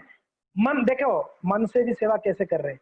हाँ, आंख बंद करके वो अपने हाथ का कुशन ऐसे फेंके जगन्नाथ जी के नीचे, फेंके तो वो कुशन वहां पर जगन्नाथ जी पुरी में जाके जगन्नाथ जी के नीचे आ गया वो कुशन फटाक से, और जगन्नाथ जी जैसे उसके ऊपर बैठे वो कुशन तुरंत फूट गया। उसमें से जो रुई था ना, रुई का कुशन था, रुई एकदम उड़ने लगा। वैष्णव लोग बोले कि अरे हम तो कुशन रखे नहीं थे, कुशन कहाँ से आया? तो बड़ा पंडा बाद में पता लगाया, तो दिल्ली से एक भक्त, मुसलमान भक्त ने भगवान के लिए कुशन बनाकर भेजे। देखो क्या जगन्नाथ जी का लीला। भगवान, अगर भगवान का सेवा करने, कोई मन से सेवा करना चाहता है दिल से, भगवान स्वीकार करते हैं। ऐसा नहीं है कि भगवान स्वीकार करते। एक वही मुसलमान देखो, जगन्नाथ एक मुसलमान पुरी में, उसने एक वैरायटी प्रकार का एक मिठाई बनाया, एक स्पेशल। चलेगा ना थोड़ा जगन्नाथ जी का लीला, क्योंकि ना अभी स्नान यात्रा है उस समय में, फिर रथ यात्रा, जगन्नाथ जी का समय चल रही है देखा जाए तो। तो इसलिए मैं कह रहा हूँ, क्योंकि ना रघुनाथ भी पुरी में है ना, रघुनाथ जी भी पुरी में है। तो एक मुसलमान थे, उन्होंने एक स्वीट बनाए खुद, मैं जगन्नाथ जी को भोग लगाऊंगा। स्वीट बहुत सुंदर बनाए, लेके आए भोग भोग के लिए एक एक बैग में। तो बैग में लेके आ रहे थे, पंडे लोग रोक दिए गेट में, आप नहीं जा सकते हो, आप मुसलमान हो, मुसलमान को एंट्री नहीं है। तो बेचारा बड़ा दुखी हो गया, ओहो मुझे दर्शन नहीं है ठाकुर जी का, मैं कम से कम भगवान का भोग नहीं लगा सकता, मैं इतना प्रेम से बनाया। वो मुसलमान भक्त बड़ा रोने लगा बाहर खड़े होके। उस समय पता नहीं बाहर से एक कुत्ता दौड़ दौड़ के आके मुसलमान के हाथ से उस बैग को, थैली को जो था उनके हाथ में भोग, उसको पकड़ा अपने मुंह से। वो कुत्ता दौड़ते दौड़ते मंदिर के अंदर चला गया। ये पंडे लोग कुत्ते के पीछे, ए, कुत्ता भाग गया, कुत्ता भाग गया, अंदर दौड़ के गए। अल्टर में जाके देखे वो कुत्ता नहीं था, जगन्नाथ जी वो स्वीट को खाए हुए थे, कुत्ता वहां नहीं दिख रहा था, बैग खाली था और जगन्नाथ जी खाए तो उनके मुंह में लगा था वो मिठाई। तो पंडे लोग बोले भाई कितना बड़ा भक्त है ये, उनका मिठाई भगवान स्वीकार किए। तो फिर उस समय पंडा जी को, जो बड़ा पंडा है उसमें, जगन्नाथ जी बोले कि हे पुजारी जी, मेरे कुछ भक्त लोग बड़ा इच्छा से कुछ मुझे सेवा के लिए लाते हैं, आप लोग नहीं छोड़ते हो, इसके लिए ये जगन्नाथपुरी में पूरा एरिया में, ये पूरी क्षेत्र को शंख क्षेत्र कहते हैं। शंख क्षेत्र, पुरी को शंख क्षेत्र कहते हैं। ये शंख क्षेत्र में जहां पर भी कोई सात्विकता से बनाता है भोजन, कोई भी भोजन शुद्ध तरीके से बनाता है, बिना कांदा लहसुन का स्नान आदि करके जो बनाता है, उसको मैं स्वीकार कर लेता हूँ, भले मेरे पास नहीं पहुंच पाता है वो भोग, मैं स्वीकार कर लेता हूँ। भगवान ने ये पूरी के लिए बोले, मैं स्वीकारता हूँ। कैसे? मैं, मेरा नील चक्र ऊपर जो चक्र है ना मेरा, उस चक्र के माध्यम में, चक्र में हमेशा विराजमान रहता हूँ 24 आवर्स, और मैं जो भी भोग बनता है मैं उसको स्वीकार लेता हूँ। और वो जो वो जो वो लाए थे ना स्वीट, वो स्वीट का नाम पंडे लोग रख दिए खाजा। खाजा भगवान ने खा गए इसके लिए खाजा। अभी भी आप पूरी में प्रसिद्ध मिठाई मिलती है वो खाजा। वो ही मुसलमान ने बना के लाए थे पहली बार ये खाजा को। इसलिए आप कोई भी पूरी जाता है तो क्या प्रसाद लाते हैं? खाजा लाए हो क्या? खाजा ऐसे पूछते हैं। प्रसाद लाए नहीं पूछते, खाजा लाए क्या? पूरी का खाजा, जगन्नाथ जी का खाजा बस स्पेशल है जगन्नाथ जी के लिए। अब खैर यहाँ पर रघुनाथ क्या कर रहे हैं? सिंह द्वार के पास खड़े होकर भिक्षासन करने लगे। सोचे मैं कितना भोगी हूं, देखो मैं कितना भोग वृत्ति है मेरा, मैं भोग वृत्ति अभी तक त्यागा नहीं हूं। मैं घर द्वार छोड़ के आके यहाँ पर आके वापस भोग करने लगा। मैं तो वैरागी हूँ, मैं तो घर बार छोड़ दिया, अभी भी मैं भोजन के लिए बार बार मुझे गोविंद के पास आके मांगना पड़ रहा है भोजन खाने के लिए। मैं कितना मेरा मंद बुद्धि है। नहीं, तो उन्होंने दूसरे 6ठा दिन से क्या किया उन्होंने? भिक्षा आसन किए, भिक्षा मांगे, उन्होंने भिक्षा मांगा। तो यस, तो आरो दिन होते पुष्प अंजलि देखिया, भगवान का आरती देखकर पुष्पांजलि एक दर्शन होती है, कर कर सिंह द्वारे खड़ा रहे भिक्षा लागिया। सिंह द्वार में अभी खड़े हो गए भिक्षा के लिए। जगन्नाथेर, देखो अभी बहुत सुंदर प्रसंग आ रहा है। जगन्नाथेर सेवक जत विषय गणा, सेवा सारी रात्रे करे गृह ते गमन। क्या बोल रहे हैं?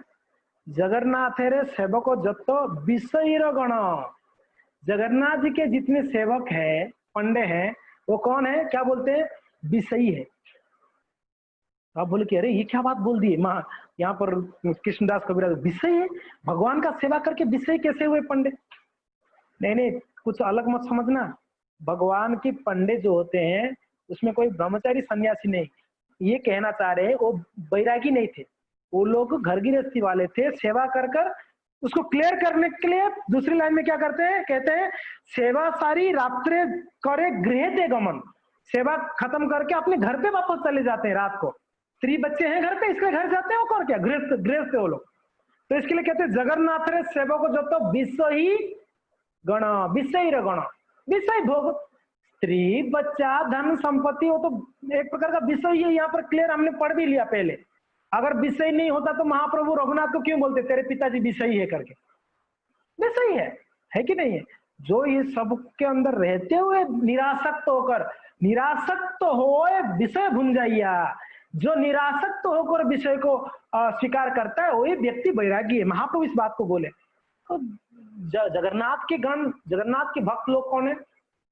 आप पुरी में अगर कोई गए होंगे, जो पूरी गए आप जानते हैं, पंडों को देखा है? आप पंडों को देखोगे आपका मन लालच जाएगा कि यार क्या खाते होंगे ये लोग, इतने हट्टे कट्टे, बड़े शरीर से बढ़िया फर्स्ट क्लास हट्टे कट्टे। और दूसरा उनकी 500 उंगली में सोने और डायमंड की अंगूठियां पहने रहेंगे। 500 उंगली में, एक दो में नहीं, 500 उंगली में डायमंड का रिंग्स। उनके गले में ये कंठीमाला नहीं रहता है, क्या रहता पता है? उनकी गले में मोटा मोटा सोने का हार पहनते हैं वो लोग, चेन। आप सोचो कितना भोग विलास होगा, कितना ऐश्वर्य होगा। एक बार एक हमारे पंडा है, जगन्नाथ जी का पंडा है, मगर हमारे साथ अच्छा संबंध है। वो कह रहे थे एक बार हमको कि प्रभु जी मैं सत्य बताता हूँ आपको, हम लोग कितना भी इच्छा कर ले हम पूरी से बाहर जा नहीं पाते हैं प्रभु जी। बोला क्यों प्रभु जी ऐसा? लेकिन पता नहीं जगन्नाथ जी का क्या कृपा, हमको जाने नहीं देते हैं प्रभु जी। अच्छा बोला हाँ, लेकिन आप पुरी में देखो जो भी पंडे कोई बाहर नहीं जाते, सब पुरी में ही रहते हैं, जगन्नाथ जी की सेवा में प्रसन्न है। क्यों पता है? जगन्नाथ जी हम लोगों को जितना ऐश्वर्य दिए हैं, हम धन कमाने के लिए तो कहीं बाहर नहीं जाते हैं, क्योंकि ना हमको जितना धन यहाँ पुरी में मिलता है उतना धन हमको ये संसार में कहीं जाएंगे नहीं मिलेगा। हमको जगन्नाथ जी खूब दिए हैं, वो खुला बोल रहा था। बोला कि प्रभु आप पूछो मत हमको कितना भगवान धन देते हैं, हम थोड़ा प्रसाद बेचते हैं तो हमारे पास दिन में 1000 रुपये आ जाता है, हम थोड़ा सेवा करते हैं भगवान देते हैं हमको। क्यों देते हैं पता है प्रभु जगन्नाथ जी हमको क्यों देते हैं?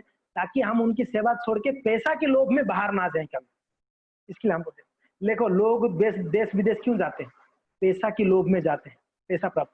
मगर पंडे लोग एक ये उनका अनुभव है कि हमको जगन्नाथ जी इतना देते हैं, हमको बाहर जाने का जरूरत नहीं, बड़ा ऐश्वर्य है, बहुत भोग विलास है, ताकि इसके लिए पंडे लोग बाहर नहीं जाते, उनकी सेवा करते बस मस्त रहते हैं, खूब खाते हैं, खाने में कोई दिक्कत नहीं है, बढ़िया से ठाकुर जी का प्रसाद खाते हैं, सेवा करते। तो यहाँ पर कहा गया है जगन्नाथ सेवक जत विषय गण और सेवा सारी रात्रे करे गृह गमन, घर पे चले जाते हैं सेवा छोड़कर। फिर क्या कह रहे हैं? सिंह द्वारे अनार्थी वैष्णवे, सिंह द्वारे अनार्थी वैष्णवे देखिया पसारी ठाई अन्न देन कृष्ण देन कृपा तो करिया। এই মত সর্বকাল আছে ব্যবহার নিষ্কিঞ্চ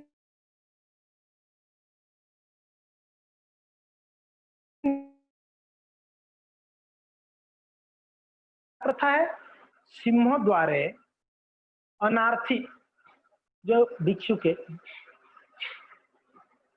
आवाज आ रहा है प्रभु जी? Sound okay. तो कहते हैं ये प्रथा है, क्या प्रथा है? सिंह द्वारे अनार्थी वैष्णव देखिया, जब पंडे लोग सेवा करके बाहर आते हैं सिंह द्वार से, देखते हैं जो भी वहां पर भिक्षा आसन करते हैं, भिखारी लोग हैं भिक्षा आसन करते हैं, उनको लोग क्या करते हैं? प्रसाद लाके देते हैं। प्रसारीरा थानी अन्न देनो कृपा ते करिया, कृपा करके उनको प्रसाद देते हैं, भगवान का जगन्नाथ जी का प्रसाद देते हैं। तो यही मत सर्वकाल अच्छे व्यवहार निष्किंचन भक्त खड़ा है सिंह द्वार, जो भी निष्किंचन यानी जो धनी नहीं है गरीब है, वो भक्त क्या करते हैं? सिंह द्वार में खड़े हो जाते हैं और उनको लाके कोई ना कोई भक्त क्या करते हैं? उनको प्रसाद दे देते हैं। और यहाँ पर कौन खड़े हैं आज? आज रघुनाथ खड़े हैं। आज कौन खड़े हैं? रघुनाथ खड़े हैं। सर्वदिन करे न वैष्णव नाम संकीर्तन स्वच्छंदे करे न जगन्नाथ दर्शन। और जो भी वैष्णव भले भिक्षुक हो क्या करते हैं? दिन भर नाम जप के देते हैं, हरे कृष्णा कृष्ण कृष्ण हरे हरे, हरे राम राम राम हरे हरे, निरंतर जप करते उन लोग। और भिखारियों को और क्या काम है? मांगने के लिए द्वार द्वार में जाना नहीं है, क्योंकि ना एक जगह में खड़ा होना है, लोग लाके देंगे। तो और क्या करना है? नाम जपते रहो दिन भर। फिर आजकल तो कुछ भिक्षुकों को देखा हूँ मोबाइल में एंड्रॉइड में गेम खेलते रहते हैं बैठ के, जब भिक्षा मिलता है भिक्षा लेते हैं और गेम खेलते रहते दिन भर। कितना आप देखो ये फोन कितना बिगाड़ दिया लोगों को।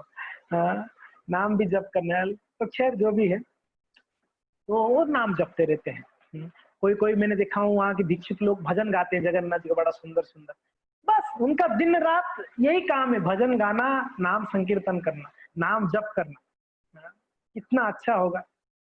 जितना हमारे पास ऐश्वर्य है, संपत्ति है, अलग अलग चीजें हैं, उतना हम परेशान है घर पे, उतना परेशान। जिनके पास नहीं है वो जानता है नहीं है, भगवान ने नहीं दिया, बढ़िया से भजन कर। हमारे पास रहता है इसके लिए उसको रखवाला करने की फेर में हमारा भजन छूट जाता। नहीं है तो बड़ा शांति से भजन करते हैं, है तो उसको रखवाले करने में दिन चला जाता है। ऐसा परिस्थिति हम लोग। मगर देखो निष्किंचन भक्त यानी निष्किंचन गोचर, कुंती महारानी भी भागवत में प्रार्थना करते, निष्किंचन गोचर, निष्किंचन, जिनका कोई भौतिक संपत्ति के प्रति कोई लालसा नहीं है, वो निष्किंचन रहते हैं। और उनका क्या काम है? निरंतर कृष्ण नाम को जप करना। तो ये लोग निरंतर कृष्ण नाम जप करते और क्या करते? स्वच्छंदे, कोई बाधा विघ्न नहीं है, जब चाहे तब जाके जगन्नाथ जी का दर्शन करते, आके नाम जप करते। और क्या चाहिए भक्तों के लिए? आप बताइए, भक्त के जीवन में और क्या चाहिए? आप सोचिए हमको और क्या चाहिए जी संसार में? भक्त हो गए ना, भक्त को और क्या चाहिए? नाम अच्छा जप हो जाए हमारा, दूसरा भगवान का दर्शन होता रहे, वैष्णवों का दर्शन हो, भगवान का दर्शन हो, नाम जप अच्छे सोच। और क्या चाहिए हमको बताओ? तीनों के अलावा और कुछ चाहिए हमको? और हम लोग ये 3 को छोड़ के बाकी सब करते हैं, बाकी ये 3 नहीं करते। ये हमारा दुर्दशा है।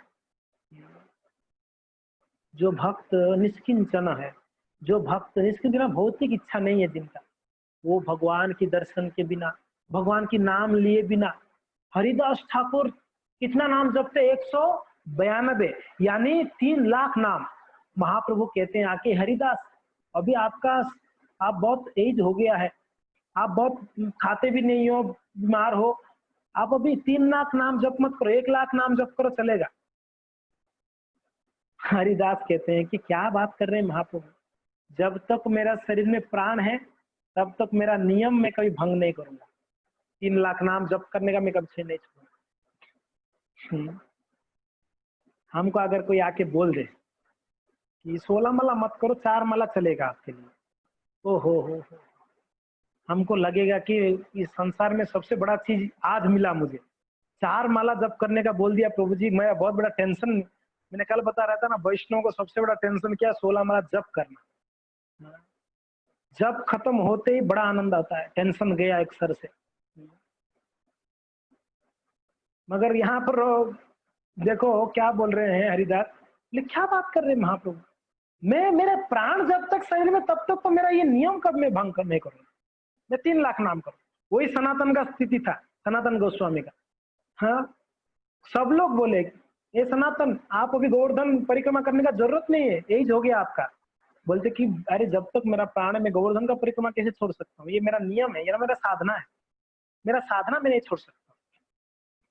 इतना दृढ़ता, इतना, हाँ क्या बोलते हैं, एकदम पक्का हो जानी चाहिए भजन में, साधना में, किसी भी परिस्थिति में हम अपना नियम को नहीं तोड़े, नियम को नहीं तोड़े किसी भी परिस्थिति में, इतना दृढ़ता हो तो कृष्ण उनके ऊपर कृपा करते हैं।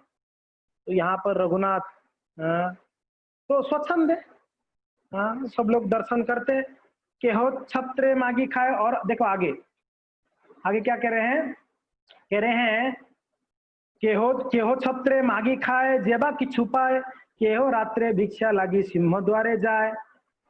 कोई कोई ऐसे भी है रात को आते हैं, बस रात की भोजन चाहिए तो रात को सिंह द्वार में आके मांगते हैं, और कोई कोई छत्रे मांगे, कोई कोई बिल्कुल वहां पर बैठे रहते हैं, मांगते रहते हैं। प्रभुर महाप्रभुर, बहुत सुंदर बात कहते हैं, महाप्रभुर भक्त गणे वैराग्य प्रधान, जहां देखी प्रीत है गौर भगवान। क्या कह रहे हैं वहां पर, बोल रहे हैं जगन्नाथ भक्त, जगन्नाथ सेवक जो तो विषय प्रधान, विषय गण। यहाँ पर कहते हैं महाप्रभु भक्त गणेर वैराग्य प्रधान। देखो जगन्नाथ के सेवक वो मीन्स घर पे जाते हैं, स्त्री बच्चों के साथ रहते हैं, मगर महाप्रभु के भक्तगण, हम किन के भक्तगण है, जगन्नाथ जी की कि महाप्रभु की है, किन के हैं, किन के हैं जी, हम जगन्नाथ जी के हैं या महाप्रभु के हैं हम लोग। हम तो जगन्नाथ जी के हैं, हमारे उदयपुर में जगन्नाथ जी, तो हम जगन्नाथ के भक्त हैं। ठीक, अच्छा मैं आपको बताना चाहता हूँ, हमारा जगन्नाथ जी हैं उदयपुर में, ठीक है। आप पहले आते हो तो जगन्नाथ जी के सामने कौन रहते हैं, गौरनिताय रहते नहीं रहते हैं जी, गौरनिताय जगन्नाथ जी के पीछे है कि सामने है, कहाँ पर है, सामने। तो सर्वप्रथम कौन है हमारे आराध्य, सामने जो है वही है ना, बाद में जगन्नाथ जी पीछे खड़े हैं। और दूसरी बात है, जगन्नाथ जी तो बहुत बड़े हैं, जगन्नाथ जी बहुत बड़े हैं, हमारे गौरनिताय बड़े छोटे छोटे, छोटे बच्चे हैं। तो आपका प्रेम ज्यादा किन के ऊपर आना चाहिए, बच्चों के ऊपर कि बड़ों के ऊपर। बच्चे हैं ना सामने, तो गौरनिताय को देख के प्रेम। हम सब किनके भक्त हैं, कोई पूछेगा आप किनके भक्त हैं, हम कृष्ण भक्त नहीं, हम महाप्रभु के भक्त हैं। हम किनके गण हैं, हम महाप्रभु की गण हैं। मैंने आपको बताया था कई दिन पहले कि कृष्ण भक्त बहुत दुर्लभ है, इस संसार में कृष्ण भक्त बहुत दुर्लभ है, मैंने ये बताया था। उसमें से भी महाप्रभु के भक्त दुर्लभ, अति दुर्लभ है। कृष्ण भक्त फिर भी मिल जाएंगे हर जगह पे, गुजरात में मिल जाएंगे, राजस्थान में मिल जाएंगे, हर जगह कृष्ण भक्त मिलेंगे ही मिलेंगे। तो आप जयपुर जाओ, गोविंद देव जी का भक्त है, उदयपुर में श्रीनाथ जी का भक्त है, गोपाल जी का भक्त है, हर जगह में कृष्ण का भक्त है। महाप्रभु के भक्त कहाँ मिलेंगे आपको बताओ, ढूंढो आप, बहुत रेयरली मिलेंगे महाप्रभु के भक्त। तो हम लोग का ये सौभाग्य है कि हम श्री चैतन्य महाप्रभु का कृपा के आश्रय में रह रहे हैं, महाप्रभु के भक्त है, और महाप्रभु के भक्तों के बारे में यहाँ पर कह रहे हैं, हम सब महाप्रभु के भक्त हैं, हम महाप्रभु की संप्रदाय से हैं। इसके लिए हमारा संप्रदाय का नाम क्या है? ब्रह्म मध्व गौड़ीय। सिर्फ गौड़ीय नहीं है, ब्रह्म मध्व गौड़ीय है। गौड़ीय यानी हम महाप्रभु के फॉलोवर्स हैं। हमारे शिक्षाएं क्या है? महाप्रभु की शिक्षा है हमारा शिक्षा है।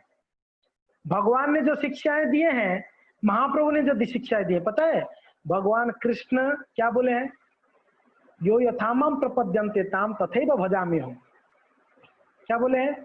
जो जितना मेरा शरण लेता है ना, मैं उतना ही उसको आदान प्रदान करता हूँ। कंडीशन वाला भक्त है वो, कंडीशन वाले भगवान है कृष्ण।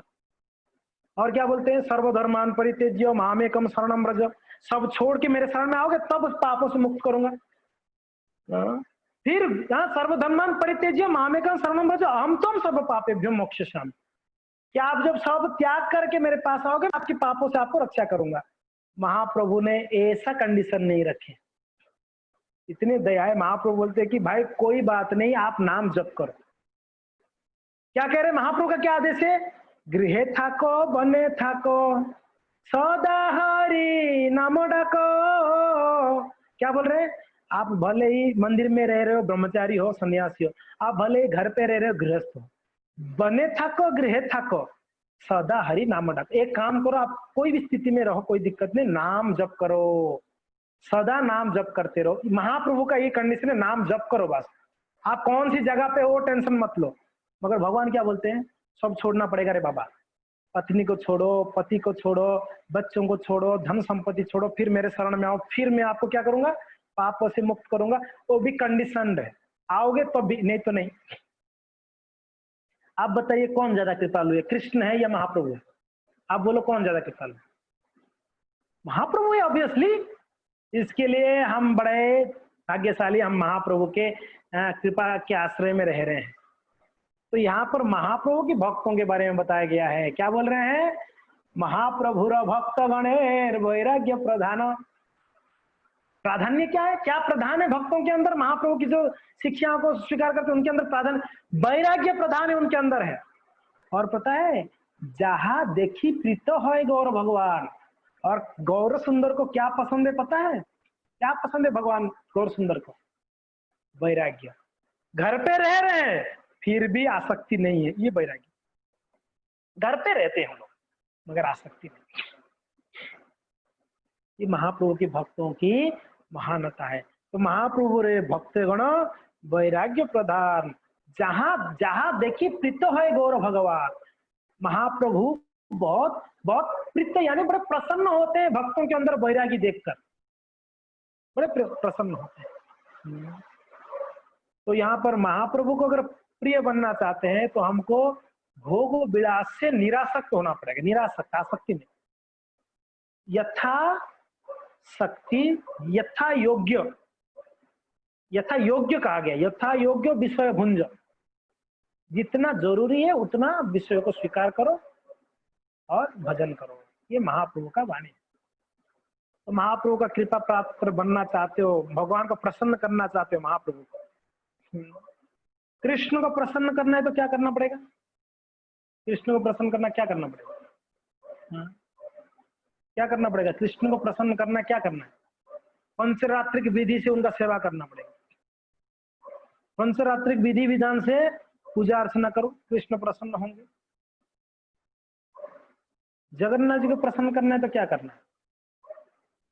बहुत हंगामा मत करो, अच्छा अच्छा खिलाओ उनको। खाने वाले भगवान है वो, खाने वाले भगवान है जगन्नाथ जी, उनको खिलाओ, अच्छा खिलाओ तो जगन्नाथ जी खुश रहते हैं। महाप्रभु को क्या पसंद है? महाप्रभु को कैसे प्रिय बनोगे? महाप्रभु को कीर्तन करो, कीर्तन करके नाचोगे तो महाप्रभु खुश हो जाएंगे। और जो कीर्तन करेगा, नाचेगा, उसके अंदर आसक्ति रहेगी कुछ। आप जब कीर्तन में नाचते हो तो अभी कोई याद आता है घर द्वार के बारे में? आप बताओ, कोई याद आता है? आती है? जब कीर्तन करके नाचते हो आप मंदिर में, तब याद आता है कुछ? उस समय आपकी बच्चा भी रहेगा ना, बच्चा को भी बोलते तू नाच यार, अभी अभी तू दिमाग खराब मत कर मेरा, नाचने दे मुझे, तू नाच। ये वैराग्य। तो निरंतर कृष्ण नाम जप करके नाचेंगे तो हम विषय भोग हमको परेशान नहीं करेगा। विषय भोग ऐसा है हमारे इंद्रियों को खींच रहा है, मगर हमारे इंद्रियों को अगर हम सेवा में लगा दिया, विशेष करके अगर नाम कीर्तन में लगा देंगे तो क्या होगा, हम एंगेज रह जाएंगे, हमारे जीभा हमारे कान एंगेज हो जाएगा और शरीर को हिलाओ थोड़ा सा, कृष्ण के सामने नाचो। जितना भगवान के सामने कूदोगे नाचोगे उतना भगवान प्रसन्न होंगे। खड़े रहोगे ऐसे हाथ जोड़ के, भगवान बोलेंगे देखो मेरे सामने आके भी कितना घमंडी है, खड़ा है ऐसा। नाचना, कीर्तन हो रहा है, नाचनी चाहिए ना, नाचना चाहिए, दिल खोल के नाचना चाहिए भगवान के सामने। भगवान को प्रिय है नाच, ये नाचने वाले भगवान है। और कीर्तन करोगे तो वो नाचेंगे, आप नहीं भी नाचोगे वो तो नाचते हैं। गौर निताय, गौर निताय नाचने वाले भगवान है, उनको कीर्तन करो नचाओ। तो भगवान गौर सुंदर को प्रसन्न करने के लिए कपटी ना होते हुए, विषय आसक्ति ना होते हुए भगवान को कीर्तन करके प्रसन्न कर सकते हैं। तो कहते हैं महाप्रभु भक्त गण वैराग्य प्रधान, जहां देखी प्रीतो है गौर भगवान। ये देखकर महाप्रभु बड़े प्रसन्न होते हैं। थोड़ा तात्पर्य है, एक पैराग्राफ है छोटा सा, मैं उसको पढ़ता हूँ फिर क्लास खत्म करते हैं। प्रभुपाद जी तात्पर्य में कहते हैं, चाहे सामान्य भौतिकतावादी व्यक्ति हो या शुद्ध भक्त, यदि वह ध्यान पूर्वक अध्ययन करे तो श्री चैतन्य महाप्रभु के भक्तों के व्यवहार को समझ सकता है। अगर कोई व्यक्ति जानना चाहता है महाप्रभु के भक्तों का क्या व्यवहार है तो समझ सकता है। कैसे? इस तरह वो देखेगा कि श्री चैतन्य महाप्रभु के भक्त किस प्रकार के भौतिक भोगों से रंश मात्र भी आसक्त नहीं रहते, उनके पास रहने पर भी आसक्त नहीं है। ये महाप्रभु की गण है, ये महाप्रभु की संगी है। वे इंद्रिय भोग का पूरी तरह तिरस्कार करके भगवान श्री कृष्ण की सेवा में लगे रहते हैं और बिना किसी भौतिक इच्छा के कृष्ण की सेवा में अपना मन, तन मन अर्पित कर देते हैं। उनकी भक्ति भौतिक इच्छाओं से रहित होती है, इसलिए भौतिक परिस्थितियां इसमें बाधक नहीं बनती। यद्यपि सामान्य लोगों को भक्ति की इस प्रवृत्ति को समझने में कठिनाई होती, किंतु पूर्ण पुरुषोत्तम भगवान श्री चैतन्य महाप्रभु इसकी भूरी भूरी प्रशंसा करते। भूरी भूरी बोला गया, भगवान क्या करते हैं? भूरी भूरी प्रशंसा करते हैं श्री चैतन्य महाप्रभु, उनको बहुत पसंद है। देखिए यहाँ पर प्रभुपाद जी अनुवाद में क्या कह रहे हैं आप देखिए यहाँ पर, Lord Shri Chaitanya Mahaprabhu supreme personal godhead is extremely satisfied. सिर्फ सेटिस्फाइड नहीं बोला गया, क्या बोलते हैं? एक्सट्रीमली सेटिस्फाइड, बहुत ज्यादा प्रसन्न होते हैं। एक्सट्रीम, भगवान इतना ज्यादा प्रसन्न किसके ऊपर नहीं होते जितना इन भक्तों के ऊपर होते हैं जो भगवान की सेवा पूजा करते हैं निरासक्त होकर, एक्सट्रीमली। और Mahaprabhu it is greatly appreciated by supreme पर, greatly, not only appreciated, greatly appreciated, ऐसे प्रभुपाद जी कहते हैं। तो महाप्रभु बहुत ज्यादा प्रसन्न होते उन लोग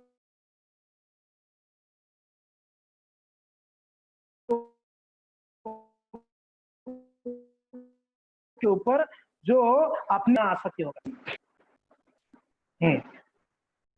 और ये ही महाप्रभु के भक्तों का स्पेशलिटी है। चैतन्य महाप्रभु के भक्तों का क्या स्पेशलिटी है? निरासक्त होकर भगवान की भजन साधन करना, ये चैतन्य महाप्रभु का स्पेशलिटी। प्रभुपाद जी तात्पर्य में कहते हैं, इसको समझने के लिए सामान्य लोग समझ नहीं पाते इस बात। ये क्या यार, हरे कृष्णा ये लोग कर रहे हैं, ये क्या कर रहे हैं, ये कोई भक्ति है क्या? लोग समझ ही नहीं पाते हरे कृष्णा ये भक्ति है करके। और यार ये लोग क्या, ये सब टकला होकर सिखा क्यों रख रहे हैं, ये लोग धोती कुर्ता पहन रहे हैं, तिलक, ये क्या है, ये भक्ति है, ये दिखावटी कर रहे हैं क्या? समझ में नहीं आता है। लोग, सामान्य लोग आपको नहीं समझ पाएंगे, बोलेंगे ये सब दिखावटी है, ये सिर्फ भजन। भक्ति यानी ध्यान करनी चाहिए, ये उसको भक्ति कहते हैं। भक्ति यानी वो दाल में नमक उतना होनी चाहिए क्या, ये दिन भर हरे कृष्णा करते रहते हैं, ऐसे थोड़ी भक्ति होता है। बाहर के लोग नहीं समझ पाते, मगर ये भक्त लोग जानते हैं भक्ति क्या है। तो यस, तो चैतन्य महाप्रभु बैरागी को देखकर बड़े प्रसन्न होते हैं और ये महाप्रभु के भक्तों का ये निजी संपत्ति है, वैराग्य निजी संपत्ति। ओके, धन्यवाद। आगे क्या होगा पता नहीं, अभी तो रघुनाथ खड़े होके भीख मांग रहे हैं, बेचारे का होगा क्या, अभी भिक्षा आसन करेंगे नहीं करेंगे, आगे जाके महाप्रभु को पता चलेगा क्या सोचेंगे। अरे एक मैं प्रसाद दे रहा हूँ रोज खाओ करके, और ये मुझे ठुकरा कर जाके भीख मांग रहा है। तो महाप्रभु क्या प्रसन्न होंगे या नाराज हो जाएंगे पता नहीं। इसको सुनने के लिए कल आना पड़ेगा। हरे कृष्ण। जय श्री चैतन्य महाप्रभु की। रघुनाथ दास